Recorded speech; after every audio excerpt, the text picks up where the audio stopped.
Salutare, om bun! Mă bucur că ești prezent la un nou material cu vibrații înalte. Profit de acest moment pentru a te anunța că am rescris manualul de meditație. Ediția din 2021 are 59 de pagini și poate fi descărcată dacă intri pe linkul din descriere sau din zona de comentarii.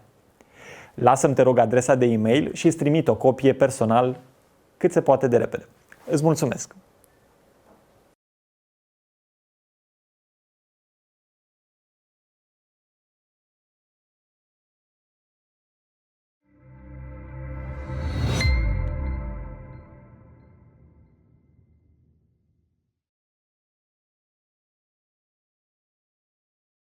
When you think about dollar, euro, Bitcoin, Ethereum, you think about wins and losses in sport, in life, in relationship, in anything. Something in your brain and body has to keep track of that. Did you win? Did you lose? What's a letdown? What's a celebration? And I think one of the most important findings in the last few years in neuroscience is that while the molecule dopamine is associated with reward, it's more about motivation and craving. When I say the common currency is dopamine, what I mean is the molecule dopamine, when secreted in the brain, makes us pursue things, build things, create things, makes us want new things that we don't currently already have. It's a way of tabulating where we are in our life. Are we doing well or are we doing poorly? And that happens on very short time scales. Like, do you wake up feeling good? Or do you wake up feeling kind of low? Or on long time scales. If you're halfway through a long degree or you're halfway through your life, how are you doing? How do you gauge that? Well, it has everything to do with how much dopamine you were releasing in the previous days and weeks and years. What's cool is that once you make these processes conscious, once you understand a little bit about how dopamine is released and how it changes our perspective and our behavior, then you can actually work with it. This example, the person that's not motivated, that can't get off the couch, that doesn't want to do anything. Well, this is the problem. They are effectively the rat with no dopamine, but they can still achieve some sense of pleasure by consuming excess calories, by consuming social media. And look, I'm not judging, I do this stuff too, right?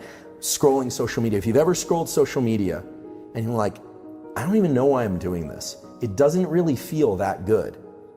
And I can remember a time where you'd see something that was just so cool, or you'd see something online. I remember this when TED Talks first came out. I was like, this is amazing. These are some, at least some of them are really smart people sharing really cool insights. And then now that there are like a gazillion TED Talks, I remember spending a winter in my office when I was a junior professor, cleaning my office finally, and binging TED Talks in the background, thinking this is a good use of my time. Pretty soon, they all sucked to me. I was like, this isn't good. So what you need to do is stop watching TED Talks for a while, wait, and then they become interesting again. And that's this pain-pleasure balance. And so for people that aren't feeling motivated, the problem is they're not motivated, but they're getting just enough or excess sustenance. So they're getting the little mild hits of opioid, it becomes an opioid system. And if you think about the opioid drugs as opposed to dopaminergic drugs make people rabid for everything. You know, drugs of abuse like cocaine and amphetamine make people incredibly outward directed. Right? They hardly notice anything except what they want more of, more. It's bad because those drugs trigger so much dopamine release that they become the reward. It's very circular. Only the drug can give that much dopamine. Nothing they could pursue would give them as much dopamine as the drug itself. So there's that, and then there's the kind of opioid-like effects of constantly indulging oneself with social media or with video games or with food or with anything, to the point where it no longer evokes the motivation and craving. And this is really the new evolution of the understanding of dopamine in neuroscience, which is that dopamine itself is not the reward. It's the build-up to the reward. And the reward has more of a kind of opioid bliss-like property, which itself is not bad if it's endogenous, released from within. But when we can just sit there like the rat with no dopamine, gorging ourselves with pleasures, so to speak, what you end up with is somebody that feels really unmotivated, and those pleasures no longer work to tickle those feel-good circuits. And so there's no reason for them to go out and pursue anything. And that's a pretty dark picture. So the keys are to pursue rewards, but understand that the pursuit is actually the reward if you want to have repeated wins, okay? The celebration has to be less than the pursuit. And that's hard for some people to do. If you can start to identify the craving as its own internally released drug, this thing dopamine, that is a source of motivation, then what you realize is that capturing the reward is wonderful, but attaching dopamine to the reward is actually a little bit dangerous. Celebrating the win more than the pursuit, it actually sets you up for failure in the future. And so this gets us right into something called dopamine reward prediction error.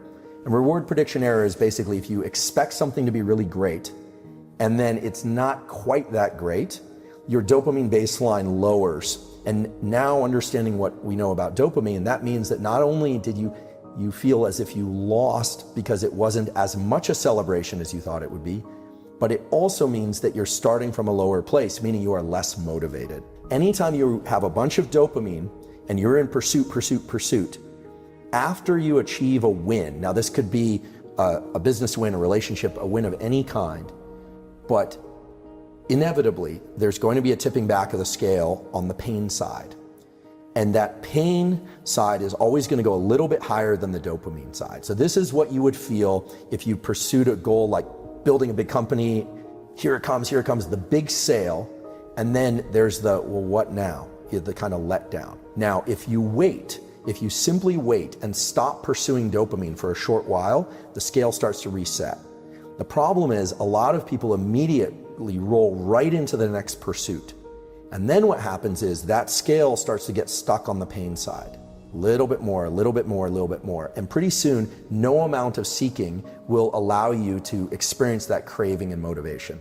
So what does this mean in terms of an actual tool? Well, first of all, if people can do what you do, they're going to be in a much better position in life. Doesn't matter if it's school, sport, relationship, any domain of life. If you can start to register, that craving and that friction and that desire, that almost kind of low level of agitation, sometimes high level of agitation, that is that I'm trying to impose my will on the world in a benevolent way, we hope, that's dopamine. It's working with its close cousin, which is epinephrine, which is adrenaline. They are very close cousins. In fact, dopamine manufactures epinephrine. A lot of people don't know this, but adrenaline is actually made from the molecule dopamine. Okay, so those two are hanging out together. It's like crave work, crave work, crave and work, crave and work, crave and work.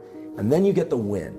And some people allow the big peak in dopamine to be associated with the win.